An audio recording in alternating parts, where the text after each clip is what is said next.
Allah. Nah sekarang kita lanjut lagi nih ya, Ustadz Maulana nih.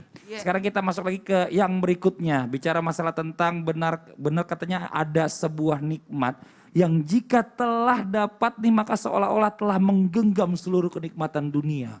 Nah itu apa Ustadz? Dan juga katanya orang ini makin sulit menikmati karena maksiat yang dia lakukannya ini, maksiat apa sih sebenarnya? Jadi penasaran nih, boleh gak sambil praktek Ustadz Maulana, boleh? Saya langsung praktek aja ya. Boleh. Tapi saya bukan melakukannya. Oh iya. Baik. Makasih banyak. Aduh, Mas Gali luar biasa ini. Banyak pahalanya ini Mas Gali. Karena durasi yang singkat, kita harus penjelasannya banyak. Jadi kita harus gunakan papan tulis. Ternyata dunia ini kenikmatan yang luar biasa, pergaulan, pertemanan, kawan-kawan, sahabat, hilang. Hilang semua ini. Saya punya teman di Malaysia. Yang TV di sana, siapa namanya? Mbak itu ya? Aida. Mbak Aida yang ada di Malaysia. Kita bisa ke sana. Saya punya sahabat di Turki. Kita bisa ke sana.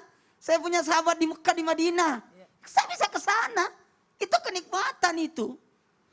Saya kalau ke Makassar gratis makan makanan. Banyak temanku punya usaha dagangan. Tapi hilang semua ini. Kenikmatan dunia itu hilang. Disebabkan karena maksiat adu domba. Adu domba. Begadu domba.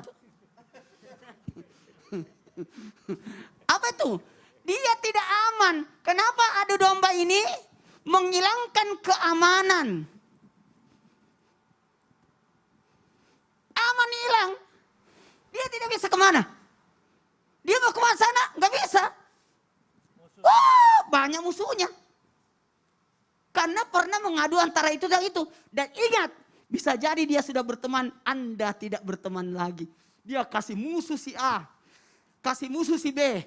Tiba-tiba si A dan si B baku akur. Anda di sini tidak bisa ke sana, tidak bisa ke sini. Baku akur itu maksudnya saya kasih penjelasan buat jamaah. Maksudnya berteman, ya. Dia sudah berteman balik, Anda tidak.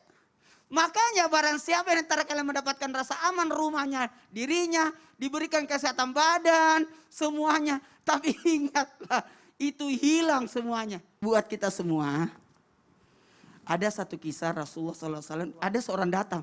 Bisa nggak ada orang pembantu, ini murah.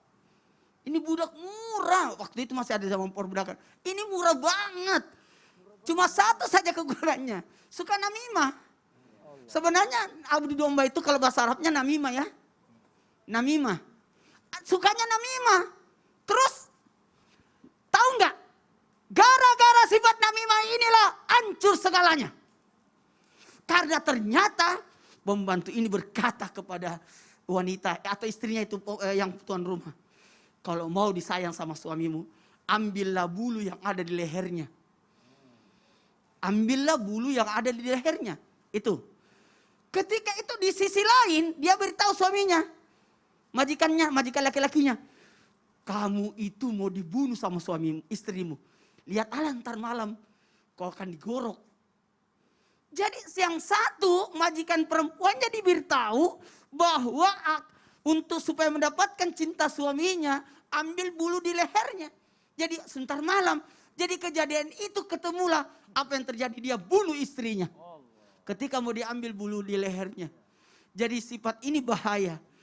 Makanya ada siksaannya.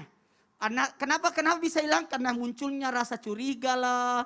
Munculnya tidak ada keamanan, ketentraman lah. Sehingga adu domba ini tidak mendapatkan surga untuknya karena bentuk kezaliman. Karena tidak termaafkan dari dua sisi ini. Apalagi bakal lebih berbahaya daripada syirik. Syirik itu mungkin sihirnya maksud saya. Sihir itu nanti bisa terjadi berbahaya jika sebulan. Tapi kalau maaf ya. Kalau adu domba semalam langsung selesai. Dan ingat akan mendapatkan siksa kubur. Betul, ya Allah. Jadi biasanya kelanjutannya dari adu domba ini akan timbul yang namanya fitnah, fitnah, Iya. fitnah, fitnah, fitnah. Yang akhirnya merusak satu sama lainnya. Nauzubillah min Merusak zalik. kekerabatan, Betul. merusak persahabatan, Ya hilang semua Allah, itu. Nauzubillah. Nah, sekarang